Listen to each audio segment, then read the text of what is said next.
Good evening, everyone. I'm Dave Eldon, and with me is Dalton Grimes, and we have got a special treat for all of you tonight. David? Yes?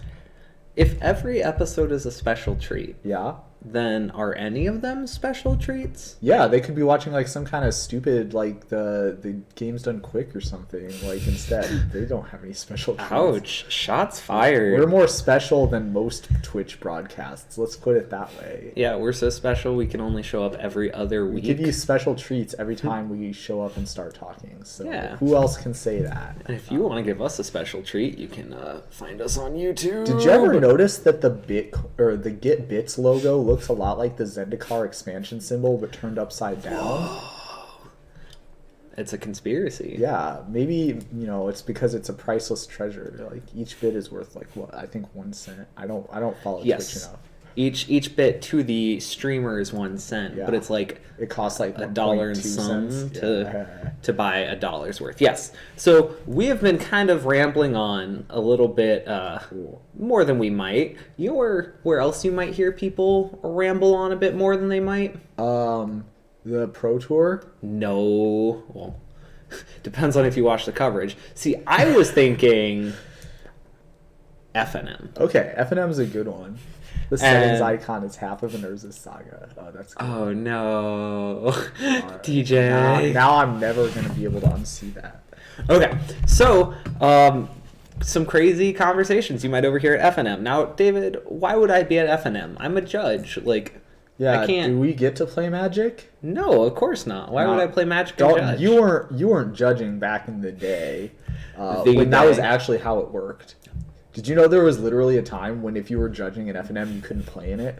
No. Yes, that is I mean, very true statement. It was like a big deal when they changed it because obviously a lot of judges would prefer to get to play FNMs. Yeah. But could you believe it? Like, would you ever judge an FNM if you couldn't play in it? At the I same would have to time? be getting some decent compensation. Yeah. So to yeah, judge an that FNM is I a couldn't fact. play. This is at least 5 years old policy because I was never a judge during that time either. I don't think, but yeah, there was a time in Magic's history when if you were judging an FNM, you were not allowed to play in it because it would be a conflict of interest. Yeah, and look how far we've come. So well, that's actually a very interesting point. Dalton, can you talk about why it's okay? Because you would think it would be kind of a conflict of interest, right? If you were the judge. Yeah. So judging at events is something that can be difficult. And I would say it's less difficult for the actual judges in certain cases than it might be for the players. To have someone in an officiating stance, someone who is a tournament official for your event, also be a player, does, yes, create some potential conflict of interest. When they answer your call, is it because they're trying to give you the wrong thing because maybe they know that you'll be paired up in the next bracket and they don't like your deck, so they hope that you don't get paired up? Probably not. But it does create this sense of, is that the correct call? Is that what's happening? Or are they just trying to get an advantage? And I hope that, we never find that to be the case. I don't think I have ever seen it, fortunately, and I've been surrounded by some really decent judges. Yeah, I was going to say, that's because you live in Fort Wayne. Yeah. You don't have judges who are like that bad. No, but I'm sure that there have been cases against it. For example, most people don't make rules unless there's a reason to stop it. Yeah. So there is this potential for abuse that exists in a tournament official playing in an event. And this could also be something, not necessarily cheating in a match and making themselves get away with it, but even something like seeding a bracket or changing how pairings work to make sure that, you don't play your buddy in round one is a way that someone who is a tournament official could use their position of privilege to err and to... I think abuse your position of privilege might be a better term. Yes. So I don't know if you've never used Were before, there's a repair button. And so if I saw that I was playing against Dalton, I would probably wouldn't hit the repair button. No offense, Dalton. Yeah. But if I saw that I was playing against good, some FNM grinder player, then I maybe be tempted. So that's one thing. The judges do get a lot of trust in the community, and so there's a lot of different ways that they can abuse that trust. So it's not like this is the sort of thing where we can do at any point, right? So there is limitations to this policy. You can play in an event that you're judging, but there's specific other criteria that need to be met. Yes. So, Dalton, do you know what those are off the top of your head? Yeah, so all of the events that a player or a tournament official can also play in the event are at regular rules enforcement level. Yeah. And these include your FNM events, your pre-releases, standard showdowns, Magic Weekend events, any other non-premier Magic tournament, and specifically any tournament fact sheet permitted event that is approved by Wizards of the Coast. Which, there are so many words in there that make this hard to understand, but it's basically if Wizards of the Coast says that judges can play and judge the event, then you can do so. It's a very long, fancy way of saying just that. Yeah. Competitive rules of enforcement levels, professional rules enforcement levels. Obviously, if you're a judge, you can play in them. You just can't also be a judge of the event. Yeah, okay. So that makes sense. And the basic idea being, of course, that if it's a just for fun kind of event, like all those ones that Dalton listed off, then there shouldn't really be a big issue with as far as prize support or judges being, not in a frame of mind that they would be judging impartially in. But the competitive rules enforcement ones, the ones that have larger implications for the winner, those are the types of things that it's best to just keep everything separated. Yeah. So now, David, why would a player want to judge and play in an event? That seems like you might have a lot going on. If you're trying to post pairings, but then also find your seat, or maybe you have to go to the bathroom, but you also have to get, these results entered. Like, that seems like it could be a lot of work. Why would I do it? I guess the same reason why anyone would do it, because that's something you would be interested in doing. That's I guess where it really comes down to. So another thing that I would point out is that let's say that you are playing at the event. That's usually how it works. It generally is the case that someone who starts out as a player gets asked to also judge. It isn't generally the case that it goes the other way, that someone who's already a judge gets asked, or decides that they want to play in the event. Yep. And so that's kind of the angle that I'm going to approach this from. And so if I was a player, a lot of the time, you've got some extra responsibilities. Maybe you get some sort of a consideration for that. So maybe they give you some store credit, or maybe they comp your entry fee for the event, or something along those lines. And so that's the most common arrangement that I've seen. And the other kind of thing is that if people know that you're a judge, they're going to ask you all their rules questions that they get anyway, whether or not you're officially in any official capacity at this specific event. That's one of the you can try and hide it, but people know who you are, so you might as well just go for it. If it's someone asking a rules interaction or something, you can just tell them yes or no, and this is how it works. Yeah, and of course, David mentioned that oftentimes you are a player in an event and you just up and assume that role because it's basically going to be expected of you by the players, in the fact that they may ask you questions or how something works. Or, there is rarely the other side, which is we have 7 players show up for Modern. The store owner really doesn't want to, refund all of their entry fees. So they say, hey, David, I know you're just supposed to judge, but I need another player. Would you mind? Yeah. People tried to do that with me at PPTQs, and unfortunately that's not the way those work. Yeah. But if it's like a local store event, that's 100% legit. You can judge it and play in it at the same time, and you're good to go. My first competitive rules enforcement event I was supposed to judge was a PPTQ, and it was the same weekend as quite a few others. Oh, and yeah, even I like a remember that larger, weekend. I think like an SCG or something. Yeah, I think I was at the SCG then. And there were 7 players that showed up, and it was for a standard PPTQ. And all 7 of them were like, oh yeah, this is going to be like the softest PPTQ in town, and then they got like heart crushed there, I suppose. So I showed up. I didn't have a standard deck. I didn't play standard at the time. I was just supposed to assist the head judge and sort of learn a little bit more about writing penalties and how to assess penalties when giving an infraction, all sorts of stuff like that. We show up, there's 7 players, and the store owner says, "Hey Dalton, I know you weren't supposed to, but if you play, we can still have the tournament. We can still have the tournament, and you won't be charged anything, and you can keep what you win."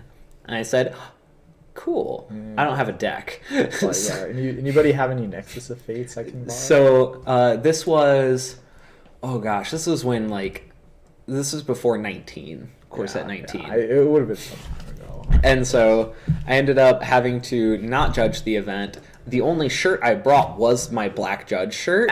So I had to play the event in my Black Judge shirt. I put together blue-black control from 2 or 3 different people at the event. Oh, that's beautiful. One of which I beat in round 1. Which, keep in mind, if you have 8 players in your event, you go straight to top 8. So this person is knocked out of the event, but has to stay because I have their cards. It was horribly hilarious in the best of ways. Yeah, just remember, if you want to hear some awesome stories, talk to people who've been judging for a while, because there's some awesome stories out there. I may or may not have also begun looking through deck lists prior to the event. Because we wanted to make sure that they were okay and that they checked out.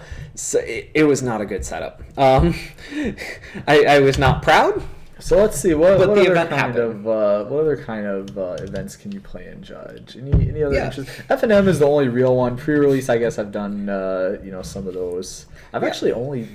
I've never played and judged in a pre-release. I've only ever done one or the other. I did Amonkhet and Hour that I played and judged at, because with those 2 I was training on. I was learning to be an L1. Oh yeah. But since I've been a certified judge, I have not judged a pre-release that I've played in. That's interesting. So yeah, you also have standard showdowns, magic weekends, and anything else that is specifically allowed. So these are your in-store events. Just because it's allowed, though, should you do it? Is there any situations that you could think of where it might not be a great idea? So one example of this could be, you have 8 players sign up for a draft, and if you play in the event, you're going to be the 9th. Okay. That might make something a little bit awkward, and that could be a reason that maybe you shouldn't, and maybe you can step back and say, it's fine, this is going to be a better event without me in it, so I'm going to go ahead and respectfully decline. Good point. It is one example of a time where maybe it's better to not.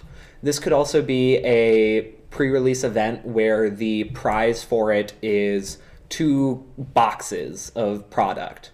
It's not crazy, but it's a decent prize pool. It's enough to make someone get interested, that's for sure. So when you have something that's maybe a borderline competitive rules enforcement event, maybe the price structure doesn't quite justify it, or maybe the store owner didn't want to hire a specific judge for the event, they just wanted to use someone who was playing in it, then that might be an event where you say, hey, I don't feel comfortable in this, there's too much on the line, and I want to make sure that the integrity of the event stays fair and stays reasonable. And a lot of that is, being honest with yourself. Yes, you want to play. I judge Magic because I love playing Magic. Yeah. You love playing Magic, Dave? Yeah, I don't know, man. It's kind of, and then you get mana screwed up. Oh, okay. So obviously when Magic goes well, it's fun to play. When I get to actually play Magic, it's fun. Sometimes it doesn't, but that's a very valid point. We love playing the game, and that's why most of us are judges. And so as a result of that, you know what kind of atmosphere your store has. You know what kind of people you have, and you know what your own limitations are. So one other thing that I was going to add to that was that if you have a lot of players, like if your turnout is a lot higher than what you might expect, then it might start becoming more prudent that you devote all your attention to judging instead of splitting between judging and playing. Yeah, so there are quite a few complications that arise when you judge and when you play. For example, you need to make sure that players are, able to find their pairings and they're at their seat when the round begins. You need to get the timer going. Can you do that if you are also seated with your opponent? Maybe not. So you're causing your opponent to wait for you to be ready. Or you are playing with your opponent and, they're shuffling their deck and there's a call, so you stand up and you go answer it. And before you know it, that call took 6 minutes. Or that call, the player accidentally offered bribery in the event, and now you have to fill out, potentially, a disqualification form.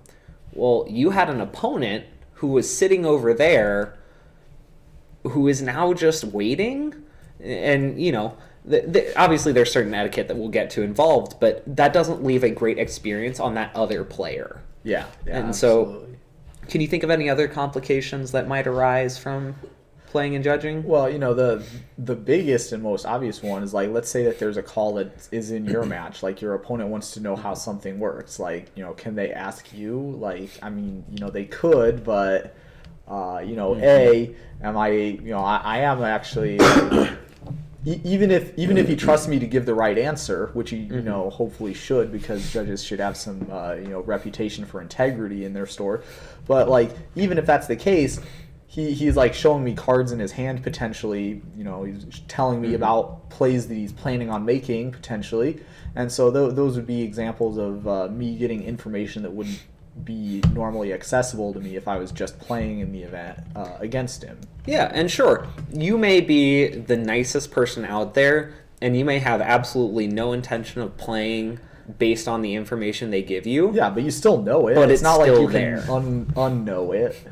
Exactly. And no matter how hard you try to play as if you didn't know it's there, you can't. Yeah, so that's another complication. That's something that you'll have to deal with or figure a way around.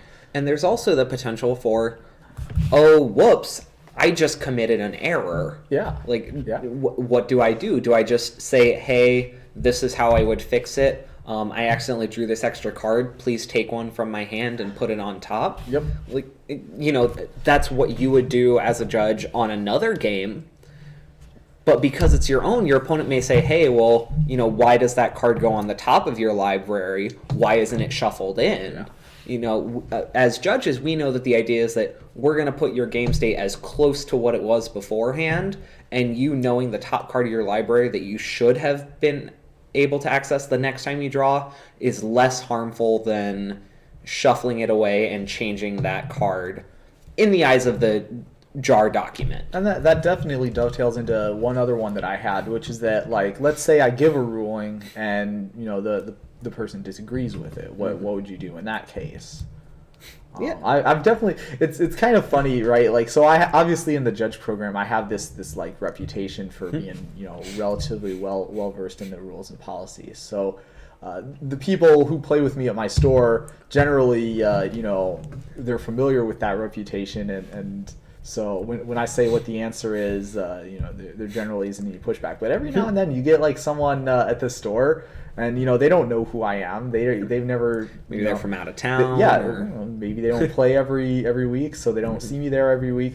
But they don't know that I have this channel that's devoted to doing exactly this. I say what the answer is, and it's not what they were hoping to hear, and they're like, "Are you sure about that?" And those are the times where it gets a little awkward, because when you're the judge, what do you do in that case? Like, if you have other judges who are at the event, they can give you a second opinion, and hopefully it'd be the same one. But if you're the only one who's a judge there, then that is another complication that you're going to have to deal with, is if someone disagrees with you or wants to appeal. Yeah. So what might you do in that situation to mitigate suspicion? How can you say, look, this is the answer, and especially it's very sketchy to the other player if the ruling goes in your favor. Oh yeah. So for example, you missed your trigger on Pact of Negation and you forgot to pay. Well, that we just go ahead and put the trigger on the stack now, and you get the opportunity to pay it. But if the opponent's like, oh well, no, it's a now you lose the game. You lose the game because that's a default action. That's what happened to me last year when I did the same thing at a GP. Yeah, what are you supposed to do when the player says that, even if you know better? Right, yeah. So one thing that the step one, I think, is reputation, right? So if you're there every week, the players who see you there every week, will give you they'll see that, and they'll, in their minds, be building up credibility every time they see you, and every time they see you get a question right. In addition to the fact that those people will probably be more likely to trust you, even in a case where they might not be 100% sure about it. There's that benefit, and then they'll also be more likely to vouch for you in the case that somebody who isn't a weekly player might have a disagreement with you. So if I'm here every week at F&M, and I have a bunch of other people in the store who see me there at F&M every week, and they know that I'm, they have the reputation level is here. Even someone who doesn't know me, they can hear from the other people who are regulars at the store that, yeah, this guy judges with us all the time, and he knows what he's talking about. So it's probably, if he said that's what the answer is, then that's probably what the answer is. So that's step one. Step two is something I like to do when someone disagrees with me, is like I can pull out, you've got the Oracle on your phone, you got the MTR on your phone, you got the CR on your phone. So if possible, it's a great thing to be able to do would be to find the specific spot where it says that you're right. So the Oracle is the best easiest way, I think. Like a lot of the time, the card rulings in the Oracle will tell the most common situations, and so you'll be able to point to those, and they'll be like, okay, yeah, like this is the exact situation that it's talking about here. So if he sees it in print, then maybe it makes it more palatable. For the CR ones, you might have to be familiar enough with the CR to be able to look stuff up, but if you are, that's a good skill to have, and that's a good time to bring it out. Yeah. And then sometimes you might get lucky, and you might say, oh, hey, well, my friend David's also a level 2 judge. Or, maybe I don't introduce them as my friend in this case. But I say, hey, David over there is a level 2 judge. He's done with his match. Would you mind if he comes over and, takes this call? Because I understand that it might not be fair for me to answer the call on my own game. Which, like I mentioned, regardless of whether or not you're going to rule, in the way that you normally would, which you should. Even if you have no intention of ever abusing that power, which is what we want, it's still nice to have someone else say, hey, yes, this is how we're going to proceed, because this is what the Judging at Regular document says. Yeah, for sure. If there's a judge like in the store and I know them, and it's not going to disrupt their game, that's, I think, the best practice would be for you to let that other judge take your call, because that way there's no that alleviates a lot of the possible problems that can happen if you take a call in your own match.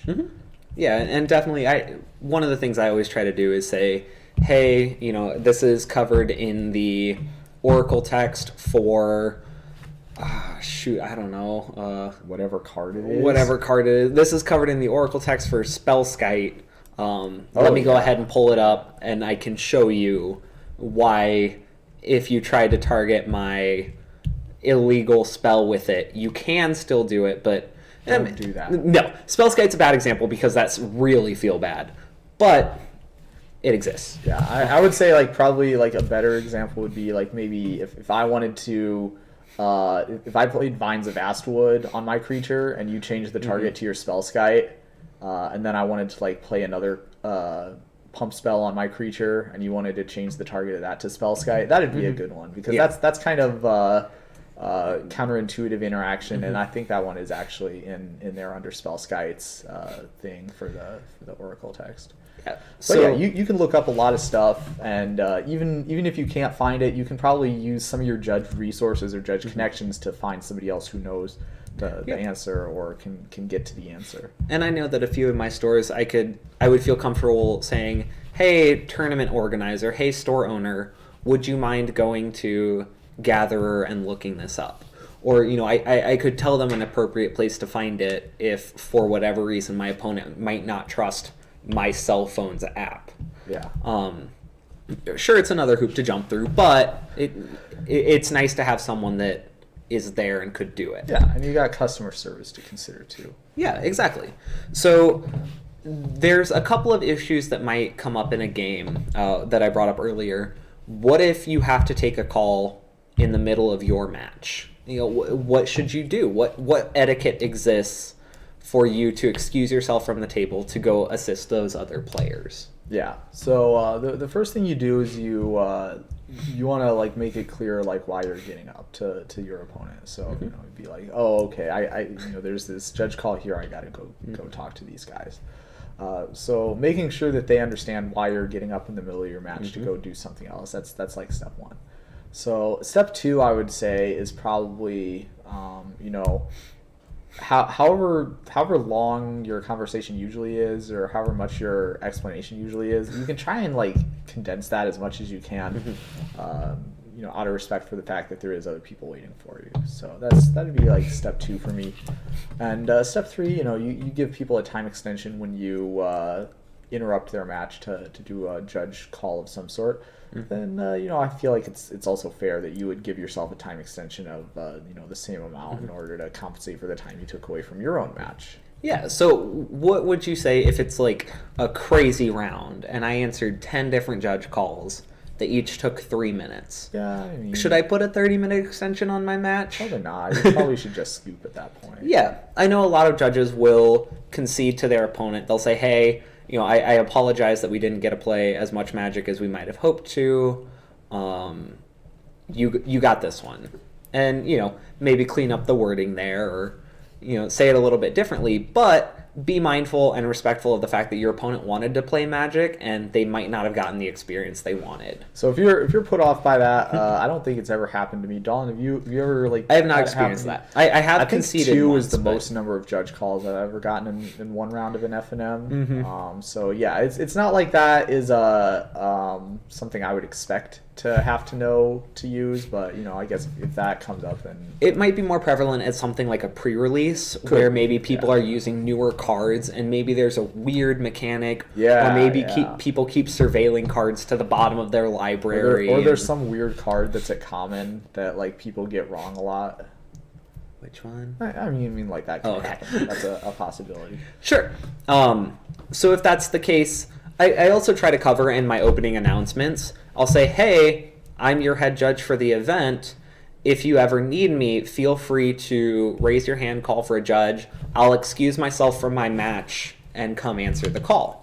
And so it lets players know in an indirect way that I am going to be playing in this event. Yeah. So they can expect, you know, they don't all of a sudden get surprised by, hey, wait, you're the judge. Can you do this? Yeah. It's, hey, I'm your judge. I will also be playing in this event. So be prepared for that. And, you know, to be fair, I went 0-3 in my last... Oh, no, sorry. I went 1-2 in my last pre-release. So don't if you get paired against me, it's not the biggest deal. Mind for conceding a couple of rounds anyway, apparently. Yes. Oh, it was bad. I built the wrong deck with my pre-release in the first round. And the second round... on the plus side, it's like continuous construction, right? And then the second round... Yes. And then the second round, I had 2 lands in my opening hand, and then 6 turns later, I didn't draw one. So I went through my deck, and I looked, and there was literally 12 cards in a row in the middle of my deck that were all lands. That sounds like a bad strategy. I would have probably tried to randomize that. It was comically awful. Oh, wow. I felt so bad. And my opponent was like, oh, well... You know, and if you got a creature, I had this removal and this removal and this removal. Oh, well, so it didn't matter. I was like, stop it! I don't want to hear this. That's like when you roll like a 3 on you know, against your opponent's 12 and like a high roll. You're like, well, at least I didn't waste one of my good rolls on this one because we weren't even good at it. Yeah. So, you know, in that case, keeping in mind those opening announcements might be something to consider. And letting players know that this is a thing, this is happening. You know, maybe if there's a call during... And also introducing yourself at the beginning of the match and maybe being a little bit more friendly than you might normally as a player. Say, hey, you know, it's nice to meet you, David. Yeah. I'm your judge for the event. How's it going today? You know, it's especially nicer if you're in like the 2-0 or the 3-0 to ask about that. You know, if you're in the 0-2 bracket and you're like, hey, how's it going? Are you doing good? It's like, well, Me or my pool? Clearly, they're not doing great if Not they're in in this 0-2. event. And yeah, maybe they're having fun. Maybe you can read their face and things are fine. That's a good skill to have if you're a judge, to be able to pick on what somebody's mood is. Yes. So be able to assess the situation, but always be conscientious of the fact that you are the judge and the event comes first. Don't finish your play. Don't think, oh, well, I got to go to combat. Let me do this math real quick and then I'll go talk to them. So that's an important thing, is like if you are judging and playing an event, you have to have an idea of what your priorities are. So if you're a judge, your judging should come first. Playing is great, but at the same time, you probably should be taking your judge responsibilities ahead of that. Yeah. So those are all really important things to keep in mind when you are working an event as a player and as a judge. And chat, if you have any questions or suggestions or things that you like to keep in mind,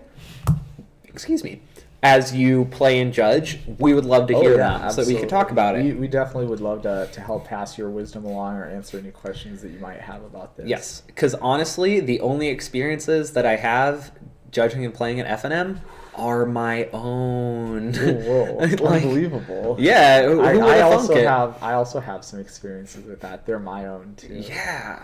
So this is two people. I'll give actually, two decently intelligent people. Yeah. I've been in this game for Actually, I do remember that when they came out with the new policy that said that you could judge and play at FNM now, I was like, maybe I should consider becoming a judge. Because you were a player at the time. Oh yeah. Yes. I've been playing Magic for far longer than I was judging, and so like that's one of those things where it's like, I would never consider judging an FNM if it weren't possible for me to play at the same time. That's just like I would have no interest in that whatsoever. And obviously I think that's pretty true for a lot of people. So that's the reason why they ended up changing that policy. Yeah. So with that's a really good segue into compensation. Yeah. So I am a firm believer in that you should get compensated for your time. And there are a few reasons for that.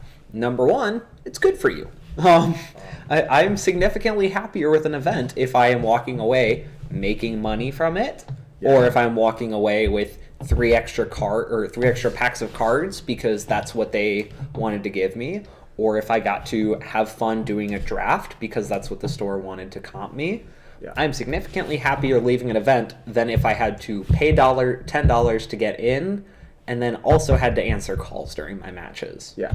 So like that's a very valid point. So like you're a judge and people know you're a judge. So let's talk about where that line is. So if the store owner wants to say that I am judging the event, then I would expect some sort of compensation for that. Like what type of compensation, that's kind of like between you and them, but like I certainly would not feel bad about asking for like free entry to the event, because if I show up at a Magic tournament, right, I want to play in a Magic tournament, right? I don't want to judge because that's a work. The J in judge stands for job. Some people say janitor, like that was kind of the J in judge stands for job. Like you're doing Janitor's work. a job. Yeah, it is a job.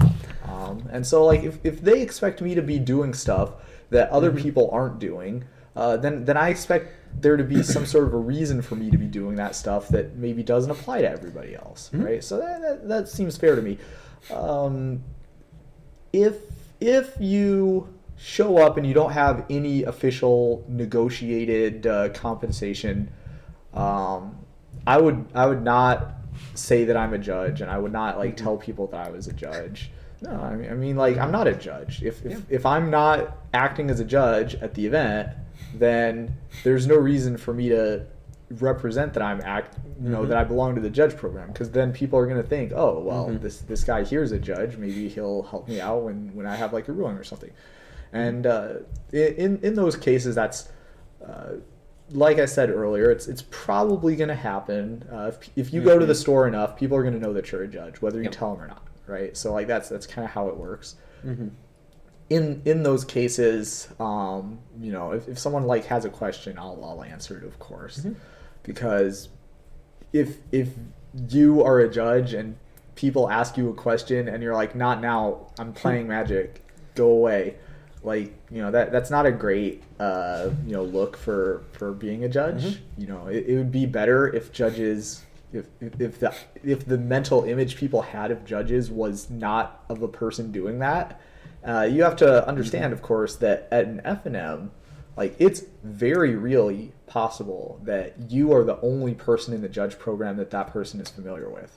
That is a very heavy kind of a thing to think about, but at the same time, it's very, very likely that when someone says judge to a lot of these people, the only person that they're thinking about is you. And so that's kind of a, you know, that's a responsibility. There is a responsibility for that. Yes. So even if you're in the middle of a game, even if you're not being compensated at all, even if you just wanted to play some Magic and forget about, you know, everything else for the rest of the evening, just like many people do when they go to FNM, you have to bear in mind that, yeah, you are a member of this organization, that it says right here on your shirt, even when you're not wearing it. So that's something to keep in mind. So what do I do?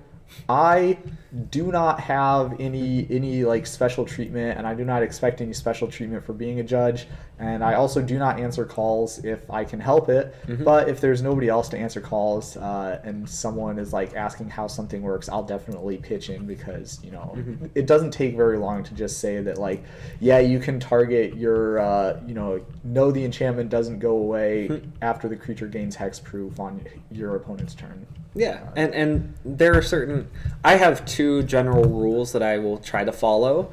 Is if I'm, you know, busy in a play, if it's, you know, if my opponent's storming off or something, if you're like I'm F6'd, and, you know, I'm free to help someone out. Yeah, come back, you're like, did I lose or not, bro? Like, but if I'm like actually in a match and I'm thinking, and, you know, maybe there's some combat math involved, you know, I might say, hey, you know, that's a great question. Would you mind calling the judge for the event? Which, you know, if you're lucky enough that someone else is there, that's great. Yeah. And this is me assuming that there is another judge for the event. You just happen for to us, be a player we're lucky, who is we're a judge. in Fort Wayne, so like there probably is another judge. However, you know, if there is another judge at the event, and maybe I hear something, I follow the proximity rule. Is like, are they within a proximity to where I am currently seated? For example, could I take their call without leaving my chair? If the answer is yes, then I'm gonna go for it. You know, if the person says like, hey, if I cast Winds of Wrath, or not Winds of Wrath, if I cast Naturalize and destroy a Rest in Peace, does the or does the Naturalize go to the graveyard, or is it exiled? Well, you know, that's a question that I can comfortably answer without leaving my seat. Yeah. Or, you know, minimal effort. But if there's another judge, I'm going to try to ask that player to go to them unless I am within proximity. And like if I'm busy like thinking about something for my turn, like I would say, especially in the case that you're not being compensated for anything, or you're not specially asked by the store owner to function as a judge, if someone's like asking me a question and I'm thinking about something for my turn, I'll be like, hold on just one moment, I want to make sure, you know, I don't want to lose my train of thought here. And then like attend to them after the play, because you know, it's like we were saying, you got to know which where your priorities should be. You know what, if I'm playing in the event and the fact that I happen to be really good at Magic rules, that's a bonus, and you can't expect bonuses for free. You gotta, you know, you gotta understand that you're getting something extra for free. So, you know, at that point you can't, you know, it's a beggars can't be choosers kind of a scenario. Yeah, and, you know, compensation could be anything from free entry into the event to a couple free packs, or maybe a free pre-release kit, I know is one I've heard of. Free snacks and drinks for the night is open one. Snack bar, Yeah, there are a lot of different forms, and I recommend finding one that works for you. Yeah, you notice that this isn't like significant comp either, by the way. This is like kind of, you know, a token thing. Because remember, like, The value that you add by being a judge to this event is going to affect how much your comp is. If it's a PPTQ and the event can't happen before, without you being there, then you maybe have a little bit more negotiating power. But if it's like an F&M and they're going to do it whether you're there or not, and you're being there and functioning as a judge is just helping everybody make the event run a little bit smoother, don't shoot for the moon here when you're asking for stuff, because they're trying to run a business, and I will tell you right now that they're probably not going to say yes if you're asking for too much. That's for sure. Yeah, and another factor to consider is, well, how far am I driving to this? Is this something I would go to normally? Like, if I'm going to be at this FNM anyway, I'm probably less likely to. I'm probably fine with a lesser compensation if I get to play and judge, as opposed to if I have to drive an hour to the store and they're like, oh, well, I'll give you free entry into the event. Like, that's not worth my hour and a half drive. If I have to drive an hour to my the 2 store, hours I'm of getting driving. at least a booster box. Exactly. So, be aware of what you want as a judge, but because ultimately, what you accept as a judge, and this has certain mileage in different places. But if I have a store that is fully comfortable with giving me, free drinks and snacks for the night, and then I leave the store, and then a new judge comes in, and they're like, "Oh, well, I need $30." Like, that's maybe the judge has to change and whatnot, or maybe I was working for free because I really like the owner of the store and I leave, and now the next judge comes in and they want compensation, and the store owner was like, oh, well, we had a judge and we didn't pay him anything. Yeah, that's what the judges are here for, right? Yeah, and now all of a sudden this person who's a just as capable judge, who wants to be compensated for their time, is worse off because of the fact that I was willing to work for free. And like I said, that's here and there, and different people will have different experiences, but do keep in mind that what you do can also set precedent for others. Yeah, compensation is like a really interesting topic. We could probably work a whole episode about just like compensation for this. Haven't we? I don't believe so. I think we've had some presentations about it at judge conferences in our region. Yeah. Maybe that's what you're thinking of. Maybe. But that's certainly a really interesting topic, and it's something that's important to a lot of judges. So maybe in the future, Chad, if you're interested in hearing our viewpoints on that in a future episode, remember you can definitely request stuff, and we do take that into account when we're deciding what we're going to talk about every week. Anyone who cheers bits can determine. Oh yeah, we have topic. the Patreon pick at the beginning of every month. Be sure you sign up for that. So Whoever leads the bit cheer at the end of the week gets to choose our topic. That's very true. If that, I would be very, very prepared for if somebody wanted to do that. Oh yeah. But I'd also be prepared to do whatever topic that somebody requested of me too. So save your money if you're gonna do that. Just send me an email. You want me to only do an episode on cards with Oracle rulings that also have jokes in them? Yeah, I mean, great. I'll do it for sure. Do that. Jade Light Ranger. We got the. I think there's another one too. What's the Jade Light Ranger? Oh, let me go ahead and pull it. Yes, Jade Light Ranger is great. It says. If you reveal a non-land card the first time Jade Light Ranger explores and leave it on top of your library, you'll reveal the same card the second time it explores. If you don't pretend to be surprised, you'll hurt Jade Light Ranger's feelings. Aw, you wouldn't want to do that, would you? And that is 100%. That's definitely in the Gatherer. Verbatim from the Gatherer rulings. Have you ever seen this one? Have you seen this one before? Oh yes, Void Winnower is great. I don't. Yes. So the official Gatherer rulings from Void Winnower include this gem. Yes, your opponents can't even. We know. Yeah. It's kind of a meme there.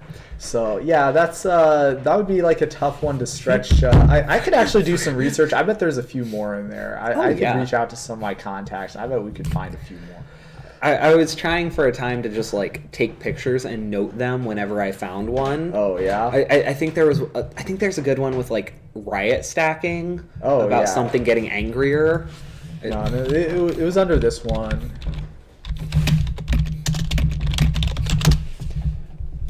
This is the card that has that, I believe. This one showed up a lot at the GP last week also. Yes. There was a lot of rioting. Um, There were a lot of rioters. Not the League of Legends kind, but like the Gruul kind. Or maybe it was under Domri Raid. Was it under? No, it is this one. Oh, If a creature enters the battlefield with 2 instances of Riot, you may choose to have it get 2+1/+1 counters, 1+1/+1 counter in haste, or 2 instances of haste. Multiple instances of haste on the same creature are redundant, but we're not going to tell the Gruul how to live their lives. That sounds about right. I also had someone ask at the GP if which player flipped the coins for Rakdos in this Ooh. set. Yeah. So I told them that they could roll a die for that, and that Rakdos would probably appreciate that extra amount of chaos that they were adding in there. So there are, you toss out the bits. We'll do this episode. Yeah, we'll do whatever. Don't give him any ideas, Dalton. I don't want to. The land continues to burn. Yeah, I don't want to go over all these cards. It's like a joke episode. Maybe for April Fool's Day. Is that a Thursday this year? Oh man. Now we gotta look. Wait a minute. Ooh, it's on Monday. But like whatever year April Fool's Day is like on, I promise that we'll have some kind of like joke themed episode. It's gonna be we'll figure something out. 4 years from now, It'll 3 be years some from number of now. years from now. But that's fine. Our audience is patient. They will for sure be waiting for us. And while that's going on, we can spend that time thinking of what amazing topics we would be able to write about if only we had the occasion. Yes. So, please, and I'm joking about the bits, of course, but Oh, we're not joking. I get Joking. Yeah. That money goes right into the coffee fund for me. we have had a total of 2 subscriptions to our channel. Wait, seriously? They are both me. I was gonna say your mother getting in on the action too. 'Cause... They are both my Amazon Prime subscriptions. Yep. So obviously, if you have anything that you would like us to cover in future episodes, we would love to do so, because we put on this for you. Yeah, we want to be relevant to all of you. So let's wrap up a little bit, and in order to do that, I had an idea of what we could do. So, Dalton, how long have you been a judge? I have been a judge since September of 2017. 2017. Okay, 2017. so that would be like a year About and a year a and a half-ish. Okay, and how often do you judge events that you play in? The last time was our Devastation pre-release. Okay, see, I go to F&M every week. Every week. That I've served as an official judge. Oh, official judge. Okay. That I've answered calls in. All right. F&M.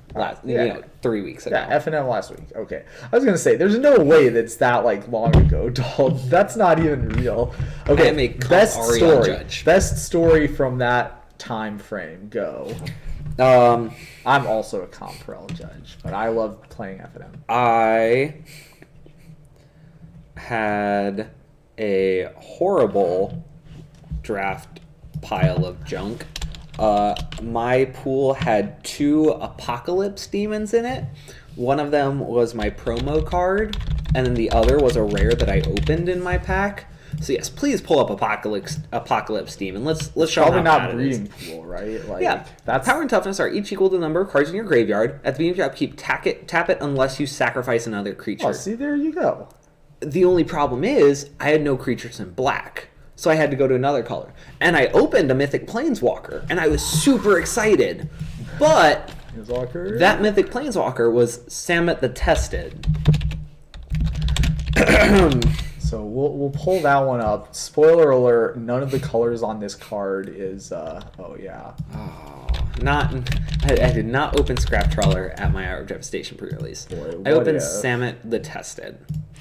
Samet the Tested. If you notice, those colors are not black.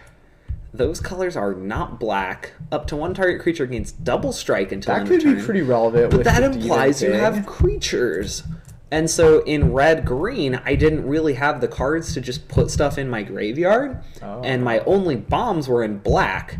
Because Samet's ultimate is search your library for up to 2 creatures and put them on the battlefield. My best creatures, I ran one of the Apocalypse Demons and a Bitterbow Sharpshooters. You should just play both of the Apocalypse Demons and get them both, and then they both go to your graveyard. Then any future Apocalypse Demons would be... But they are 2/2s in my graveyard. Yeah, they'd be 2/2s. Yeah, so it was a horrible pool. Or maybe you just trade with some creatures in combat. That's I still went 3-0. Solid. I think I was just taking advantage. Not like actually, I'm not a horrible person. I think I just got really lucky pairs against players who were a little bit newer to the game. And the store I play at is very much a newer player store, which I go to because A, it has a really fun atmosphere, and B, it's got guaranteed prize support regardless of wins. So if I do build a crappy deck based around Samet and Apocalypse Demon, I'm not worse off for it. Yeah. So regardless, it was not great. I still somehow did okay. Things were good. Alright. So I feel like you have a story. well, I mean, like, I'm not going to ask you for your Good. story and not like have a story too, right? So this story is actually from before I became certified as a judge. It turns out that you can definitely like play in an event and also be a judge in the event. So like this is back when this card was in standard, and, Ooh, and solid card. I was playing back in Yoli days, and so Cool. did you know that this card is not legendary? Correct. And that means even back then, I think that's what it meant, is that you could have 2 of them in play. Like me and my opponent both have one. Yeah. So what happens if I have a Huntmaster of the Fells and you have a Huntmaster of the Fells, and no spells were played? If no spells were played in the last turn, we transform them at the next upkeep. Okay. Well, let's have a look see at what the backside of this maybe has any relevant. Am I missing something? Whenever this creature transforms into Ravager, it deals 2 damage to target opponent and 2 damage to up to 1 target creature that player controls. I have an idea for what creature I might want to target with this ability, Dalton. Yeah, that seems reasonable. I like it. Okay, so what happens? For those of you who aren't picking up on this. Yeah. So obviously what you do is like when you transform my Ravager of the Fells, I want my Ravager of the Fells to do the 2 damage to his Huntmaster of the Fells. Yeah.